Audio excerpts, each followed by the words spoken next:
Hello world, this is David LS back with another LEGO report. Before I begin everything, I just need to address why I've been gone for quite a while. The main reason is I am moving to another country. I've been in the European zone for about 5 years now, and I am coming back to the United States. So this is going to be fun. I plan to get a normal schedule going by March, hopefully. If not by then soon. But now for the main thing of the video, Legacies. I'm here to talk about the Jamin Legacy, the Legacy world, what's in store with that. PrimaryTV, the collaboration that Lega, Big Man them are going to be doing all together. Cycle Studios, because I do need to mention that, and then a summary. So sit back, relax, and let's begin. So firstly, I never made a video giving my review on Jamin Legacy Chapter 1 Retaliation. To basically summarize it, I think it's like his best project ever. I think it was definitely well made. It was definitely well done. There are some things I wish that were either longer or just like two things I wish that were shorter. But overall, I think it's like its best project, and I'm giving it a 9.5 out of 10. I believe that's really fair. And then all the other stuff that LEGO made past then, King and Boros, which is canon-ish. It's more canon to Big Bang Matt, like the Jamin versus Big Bang Matt stuff. That was fine. I didn't necessarily love it, but I definitely don't hate it. I think it's a good project that they did. It was long overdue. I loved the first half. I will admit that. The second half didn't really get me, but overall, I think like a 7.5, 8 would be fair. And then the new one being Pink Diamond in Among Villainy. I thought that was good for what it is. I'll give it like an 8, 8.5. I thought it was a great way to give Angel some spotlight, bring Willow into this world. Nice, just showing us how they live their normal lives, you know? Another, like, really massive thing is PrimaryTV's collaborating with LEGO Studios and Big Bang Productions to give us this big collaborative world with Big Bang Mad Shadow Origins, Jenna Motherhood, A1 vs. TGM, and Kirito and the Divine Stone of Returning Souls. I was also updated that YouTube Avengers is also going to be added to the list, and of course Jamin Legacy Chapter 3 Segregation, which is already crazy that we already got the title for it before Chapter 2 even released. Like, they confirmed that's coming out. But basically, we are getting all of these origin stories that LEGO has said about Big Bang Matt, Jenna, A1, and Kirito, and that they're all going to play a part in Chapter 3. Do I think this is a good idea? Yes and no. I think it's a great idea because you are releasing these characters to have a beginning so that when we release Chapter 3, we can already get an idea of who they are, and the YouTube Avengers film just really helps out with that. But I also think it's a bad idea because of that, where it is their origin to where the original creators can use that as the actual origin if they want, or they can go off and do whatever they want with it. It is legitimately for that LEGO universe, but the original creators can use it. I think that's an amazing idea, but it's also bad because they're only making it for one purpose. I would love to see more of LEGO handling characters from the YouTube Avengers stuff, like Kirito. He has such an amazing character design and a whole bunch of potential I could see LEGO using. But the fact that we're only getting like a little bit of it and that's it kind of makes me mad, you know? And then the J-Man X Big Bang Mac Collision Clash, it's like Godzilla, you know? It's the Godzilla versus King Kong, Godzilla X King Kong. It's something like that. Until I get more information about it, I can't give a positive or negative thing on it. I think it's a good idea, yeah. Collision Clash, I think that's cool, whatever they're cooking, but it literally depends on what they're cooking in the first place. And weirdly enough, I can comfortably confirm this because PrimaryTV Lega, I can comfortably confirm this, which is my very first thing. I finally get to do it. YouTube Avengers, Crisis on Tours, and the new Boros Unleashed, which was originally Boros Undone or Boros Unbound. They are both somewhat written by J-Man-ish. So Big Bang Matt is in charge of the general idea of how they should go, what they should have, blah, blah, blah. And the first half of Crisis of Two Earths, that was all Matt. The second half apparently is J-Man who gave this idea to Matt, and he's letting him cook on how it can go. So J-Man's at least helping make the YouTube Avengers world before J-Man X Big Ben that collision clash, which I think that's canon towards everything. The primary collab, YouTube Avengers, and Lega Studios. I can be wrong, that is absolutely true, but this can be probable guess. And then YouTube Avengers Boros Unleashed, that is fully J-Man written. Not necessarily like the lyrics, but the plot is basically what I'm meaning. And speaking of Primary TV, they are about to turn 1 year old, so congratulations to both Lega Studios and Kirito Originals, or J-Man and Kirito, for collaborating to create this channel. Thank you so very much for all the hard work and dedication that you have put towards not just the videos, but to your content in general. I think J-Man vs. Big Bay Matt is an amazing film. Same thing with J-Man Legacy. I think by King and Boros, I think that's really good. The J-Man and Superman thing that's being made, I think that's pretty good. I really enjoy every bit of it so far.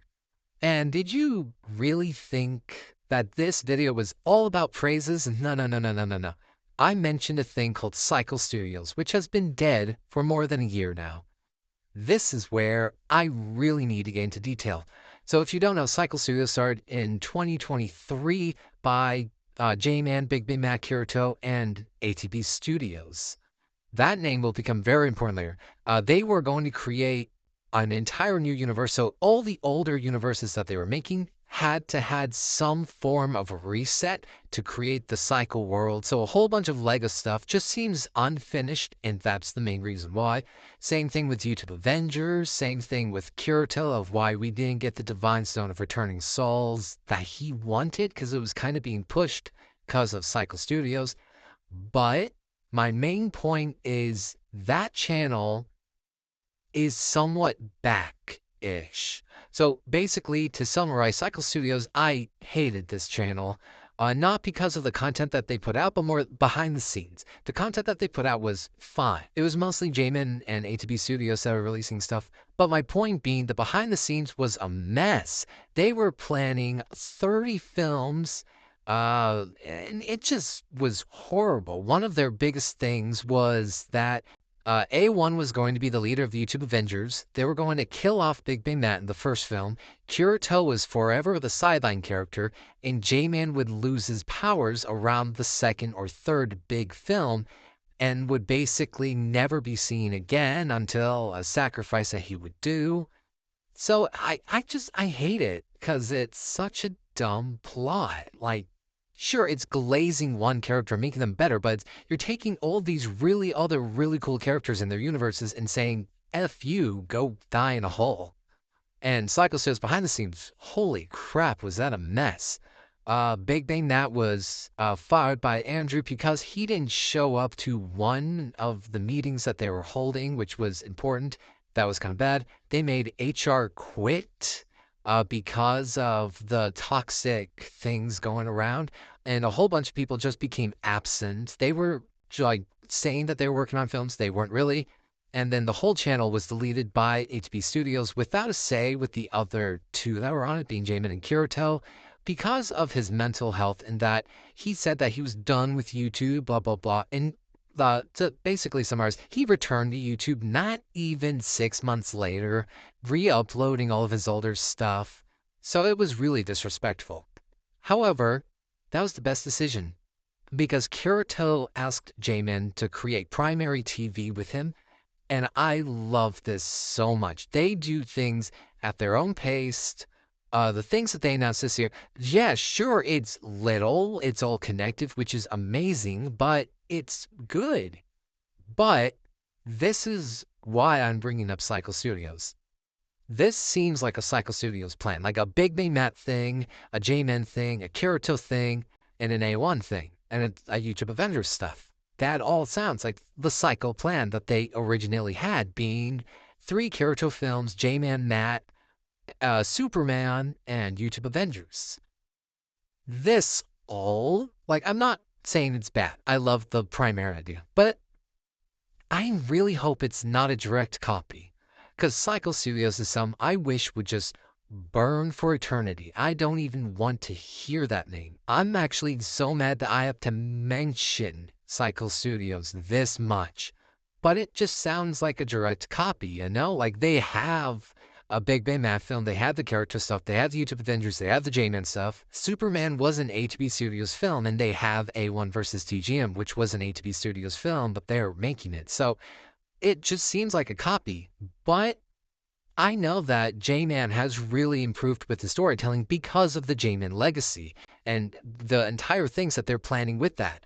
So I have faith that this is going to go good and that Cycle Studios can be remembered as the beginning stone to primary TV. And another big thing, J-Man is allowing me to say this, when they release their 1-year anniversary video, they're going to be announcing something big. So stay tuned for that, I guess. But one of the big things I want to talk about, it's it's a weird story, but basically during Cycle Studios, right? I hate myself for saying it this much, but during Cycle Studios' lifetime, it was really rocky, where they had an amazing start, and then they kind of slowly went downward to where they were dead before they stopped making videos all in all. Then Primary came up and we got J-Man versus Big Bang Matt. We got the announcement of Frey versus Michael, and then we just deadline. And then they started announcing that they were going to do stuff, and now it's just solidly they're going to be going up. Like 2024 was their year to create. It was their year to cook. Even though that gap was mostly because one of the creators for it was going through some, which was J-Man. If you don't know the story, and it's very obvious. Uh, J-Man was going through a depressive state. He was going through a really hard time, not only with dealing with people who were committing suicide, but also going through a suicidal state himself. And he just really needed some time to rethink about his life, rethink about stuff. And he did really well. And he's back to being his old self, his old jolly self. And I'm so very happy. My main point is this. Lega Studios was dealing with a whole bunch of stuff, and it just piled on top of him to the point, at one point, he literally just shut off most of his life just to focus on himself. And that was probably the best thing that he did. And now he's back, he's creating content. This is where the main point of the video is. Cycle Studios took a lot of J-Man's mental health, took a lot of his depression that he got out of during Cycle Studios, and it brought it back onto him. And I'm not saying Primary TV is going to do it. I'm not saying Lega Studios is going to do it. But I'm saying there's so much work given to him that I'm hoping that it's not stressful. I'm hoping that Primary TV can be different than Cycle Studios. It already looks like it is. It already looks like it's going to be successful and better. But it's more I'm concerned, you know? Like, I'm not saying anything is wrong. I'm legitimately saying, J-Man, if you ever need a break, take it. Never let whatever you're planning be a major stress. Same thing goes with Kirito. He's working on J-Man versus Superman and a new show called Ace, which is Lega Canon. That seems really cool. Same thing goes to you. Please do not get stressed about this. If you ever need a break, please just let us know and just make sure that we can at least be helpful to you, because that's mostly what I'm going to say here is really controversial. That is the main reason why Cycle Studios failed and why Primary TV succeeded. Cycle Studios failed because they were always pressured to be on time, to do things on time. They always had a set goal. Yeah, sure, everything nowadays also has a set goal with Primary TV, but it's a to-do by, not to be done by. So it's more like a wish list. So it's more for Cycle Studios, they had to do things by this time, by this date, blah, blah, blah. For Primary, it's a lot more freeing, and they have days which are to be due by, which is if they can make that date, that's really great. If not, it's fine. I'm really hoping that we do not get an issue with Cycle Studios where everyone became so tired and miserable that they just stopped. And I'm really hoping that Primary TV can like thrive and have everything that it can need, have all the breaks it needs, but mostly to inform us of stuff when it happens. Because I can fully understand if they need a break, but I would love to be informed. I'm not trying to sound petty. I'm just trying to sound like a fan. Also, just one final thing. I know I'm gonna hate myself for saying this. Cycle Studios, I'm sorry, I really hate that channel. I really hate what happens. I'm at least gonna go into a little bit of detail here of basically the major things. And then Primary TV, the major things, like the goods and the bads. For Cycle, the good about it was a massive collaboration. Another good thing is that they had announcements of projects. For Primary, it's like it has released projects, which is really great. Primary also has big announcement stuff, and it also has really creative minds working on it. The mids to both, Cycle Studios released a lot of okay content. It wasn't really great. It wasn't really bad. Primary TV, they took a massive gap without letting us know.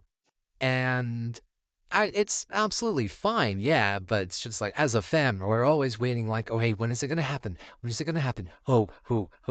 And then the bad Cycle Studios, horrible management, really bad towards the workers there, and just overall just horrible of how it worked. For Primary, the only thing bad I would say is we're getting too much announced.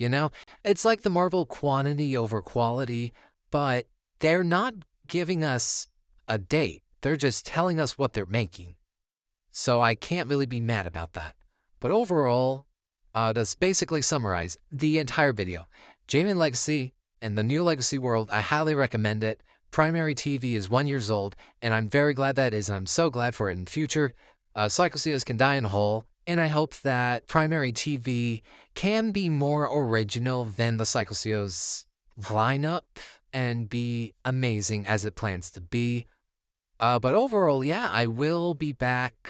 I want to say 3 weeks from now to give any more, like for that, whatever they're planning to announce for that 1 year stuff.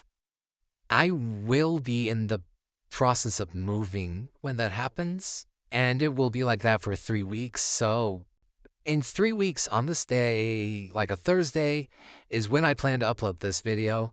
So, yeah, basically 3 weeks on a Thursday from now, if not that date, then the Friday, I will give my reports on those ideas. But yeah, this is Data LS, and I'll see you in the next one.